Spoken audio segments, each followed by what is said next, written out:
Level 1. The intern. You're standing in the lobby of a building in Lower Manhattan at 7:48 a.m. on a Monday in June. You have a badge that expires in 10 weeks and a suit that cost more than anything else in your apartment.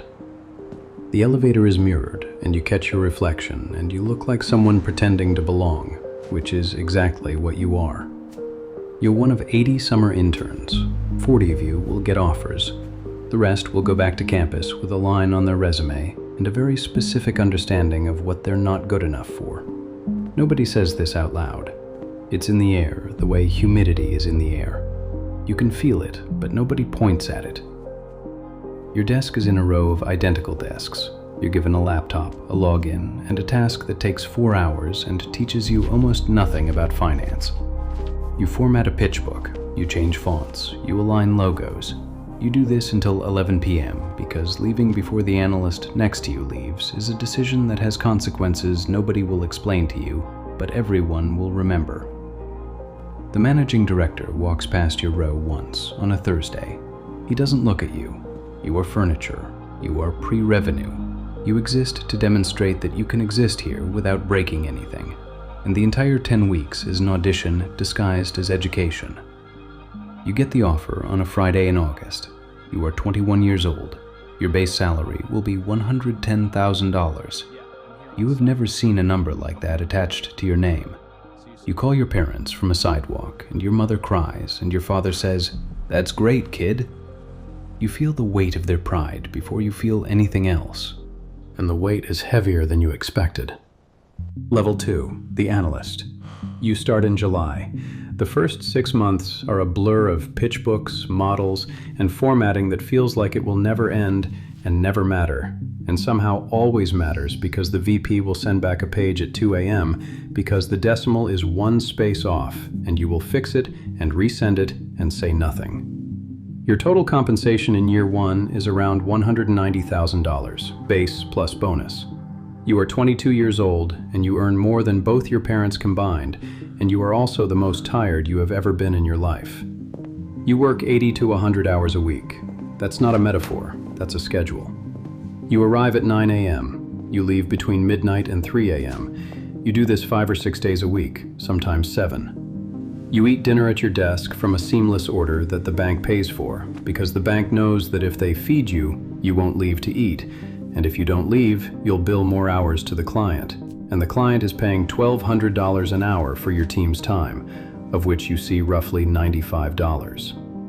You learn Excel the way a pianist learns scales, by repetition, by muscle memory, by doing it so many times that your fingers know the shortcuts before your brain finishes the thought.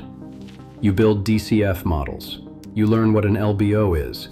You learn the language of the floor, which is a language built on abbreviations and confidence, and never saying "I don't know" out loud. Your social life contracts to a single bar on Thursday nights with other analysts who talk about the same thing you talk about every day: work. Except now they're drinking while they do it.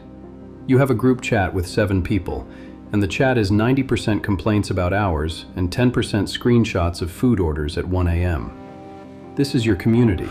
It's tight and temporary, and built on shared suffering, which is the strongest glue there is. Your girlfriend from college calls less. You call less. The relationship doesn't end with a fight. It ends with a silence that extends until it becomes the answer. The first rule of Level 2. The analyst years are not about learning finance. They're about proving you can endure. The bank is testing your capacity for discomfort, and the ones who survive will be rewarded with more discomfort at a higher pay grade. Level 3. The associate. You survive 2 years. You get promoted. Some of your class didn't. They left for private equity or business school or corporate jobs where they work 50 hours and feel strange about it. You stayed. Your base jumps to $200,000. With bonus, you're pulling in $350,000 to $400,000. You are 25 years old. The work changes. You're not formatting anymore, you're running deals. You manage 2 analysts under you, and you see them the way your VP once saw you, as hands that execute what you design. You feel a small pulse of guilt the first time you send back a pitch book at 1 a.m. with corrections. Then you stop feeling it. You start talking to clients, not leading the conversation, sitting in the room, taking notes, occasionally answering a technical question. But you're in the room now, and being in the room is a different thing than being at the desk. The room is where decisions happen. The desk is where decisions get built. You move apartments, not because you need to, because you can. The new place has a doorman and a view of something other than a wall. You furnish it with things that cost money, and you don't check the price the way you used to check the price. This shift happens quietly, and you don't notice it until later. The headhunters start calling in your first year as associate. Private equity firms, hedge funds, corporate development roles. They describe the jobs as better lifestyle and more upside, and you take the calls because everyone takes the calls. You go on 2 interviews. You sit in lobbies that are quieter than yours, with people who seem calmer than you, and you think about it seriously for about a week. Then a deal closes on your desk that generates $9 million in fees, and your bonus lands and it's larger than you expected, and you stay. The money is the leash, and the leash is comfortable, and you stop returning the headhunter's emails. Your friends from college have jobs that end at 6 p.m. They go to weddings, they take vacations, they post photos from places you haven't been because you were in the office on Saturday running comps for a deal that might not even close. You don't resent them. You just can't explain your life to them anymore. And the effort of translating what you do into something they'd understand has become more tiring than the work itself. You start to understand what the bank actually is. It's not a place that makes money from deals. It's a place that makes money from relationships. And the deals are just the paperwork that formalizes what 2 people decided over dinner 3 months ago. The associate who understands this advances. The one who thinks it's about the model doesn't. Level 4, the vice president. $500,000, maybe more. Base of $250,000, bonus that can double it in a good year. You are 29 and you have more money in your checking account than your parents have in retirement. You don't talk about this with them. You don't talk about this with anyone outside the building because the number creates distance, and you've learned to manage distance the way you manage risk, by keeping it contained and not looking at it directly. The VP is the workhorse of the bank. You're not junior anymore, but you're not senior enough to originate deals. You're the one who makes sure the deal actually closes. You manage the timeline, the diligence, the legal back and forth, the client's anxiety, the analyst's mistakes, and the MD's expectations. You are the bridge between the people who sell the work and the people who do the work. And some weeks you are the only thing keeping the deal from collapsing. You work 60 to 70 hours now. Less than the analyst years, but with more weight per hour. The decisions matter more. A mistake at the analyst level is a formatting error. A mistake at the VP level is a missed clause in a purchase agreement that cost the client $8 million. That hasn't happened to you. It happened to someone you know. He works in corporate now. You start to think about the next level, which is director, which is the waiting room for managing director, which is where the real money is. The real money is not $500,000. The real money is $1 million to $5 million, and it requires one thing you haven't developed yet: a book of business, your own clients, people who call you, not the bank. That transition from executing other people's relationships to building your own is the single hardest jump on Wall Street. You go to dinners now, not the analyst dinners at the bar. Client dinners at restaurants where the appetizers cost $40 and nobody looks at the check. You are learning to perform confidence at a level that would have been invisible to you 5 years ago. The way you shake a hand, the way you pause before answering, the way you hold eye contact 1 beat longer than feels natural. This is all learned behavior. None of it is you. All of it is necessary.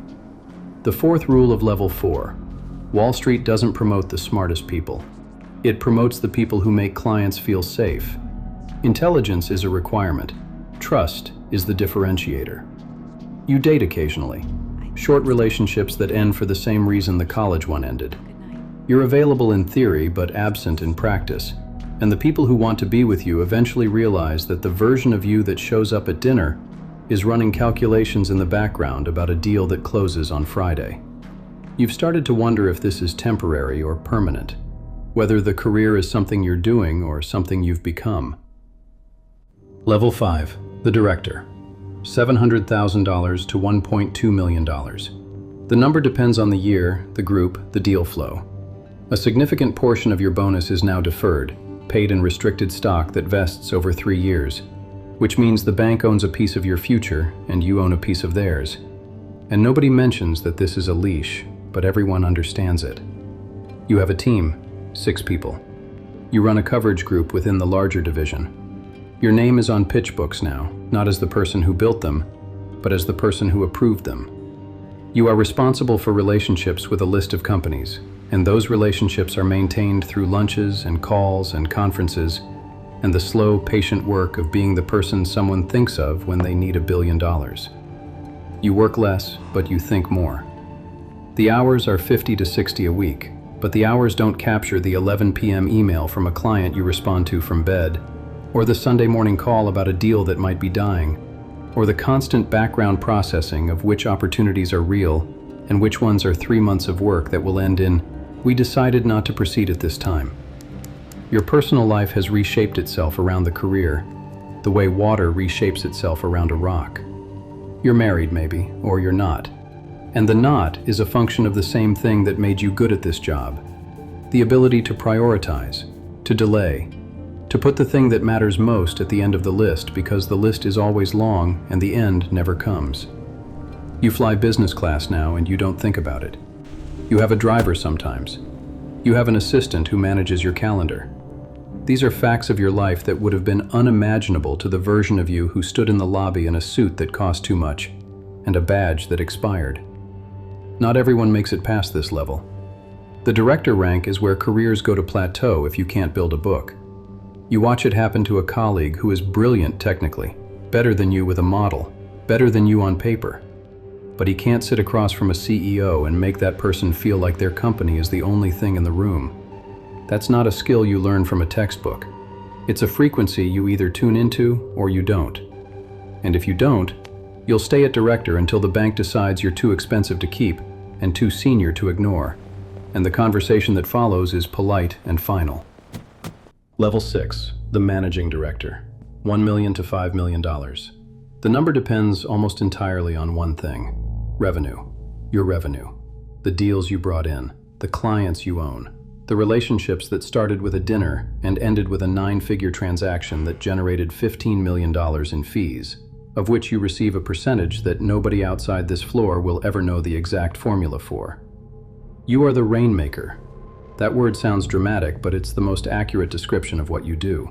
You create the conditions under which money appears. You identify companies that need capital or want to sell or are looking to acquire, and you position your bank as the one they trust to execute. The model doesn't matter anymore. The pitch book doesn't matter. What matters is that when the CEO of a $4 billion company picks up the phone, your number is the one he dials. Your day is meetings, calls, flights, dinners. You are in New York on Monday, London on Wednesday, back on Friday. The physical toll is the thing nobody talks about. The sleep, the food, the way your body feels at 44 compared to how it felt at 24. You have a trainer. You have a doctor who sees you quarterly. You manage your health the way you manage a portfolio, with data and discipline, and the awareness that you are an asset whose performance degrades without maintenance. Your bonus is 30 to 50% deferred now. Golden handcuffs. You can leave, but you'd leave millions on the table. And leaving millions on the table is not something people at this level do casually. So you stay. Another year, then another. The years stack up and the money stacks up, and you look at your deferred compensation statement and the number is large enough that it has stopped being a number and has become a structure. A house, a college fund, a retirement, a legacy. All of it sitting in a spreadsheet that you check on Sunday mornings while drinking coffee alone in a kitchen that cost $120,000 to renovate. You think about the intern sometimes. Not often. But when a new class arrives in June, you see them in the lobby and you remember the feeling. The badge, the suit, the mirror in the elevator. You were that person once, and now you are the person that person was looking at and trying to become. The distance between those two people is 20 years and several $1 million, and a version of yourself you can describe, but no longer access. Level 7, the exit. You leave at 47 or 52, or you don't leave. Some people don't leave. They become the institution itself, Their name is the group, their phone is the pipeline. They will die at that desk, figuratively, and maybe not only figuratively.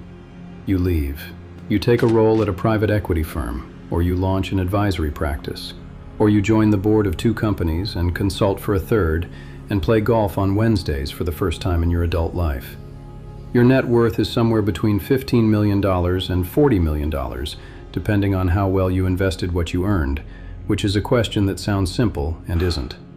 The first few months are strange. You wake up at 6:15 out of habit. You reach for the phone. There's nothing on it that requires you.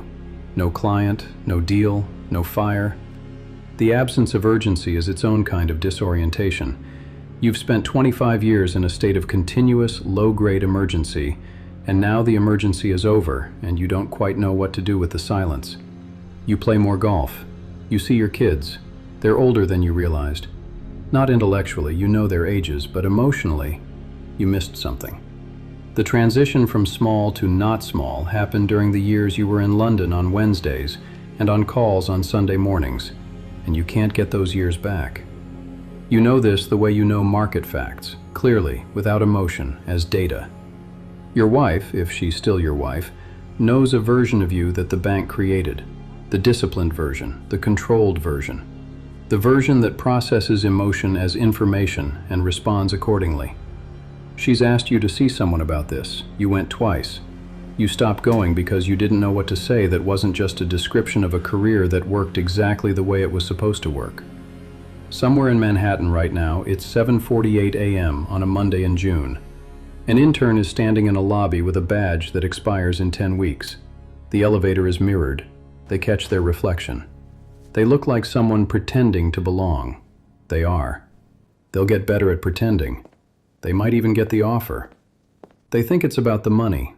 They're not wrong. But they're not right either, and they won't understand the difference for a very long time.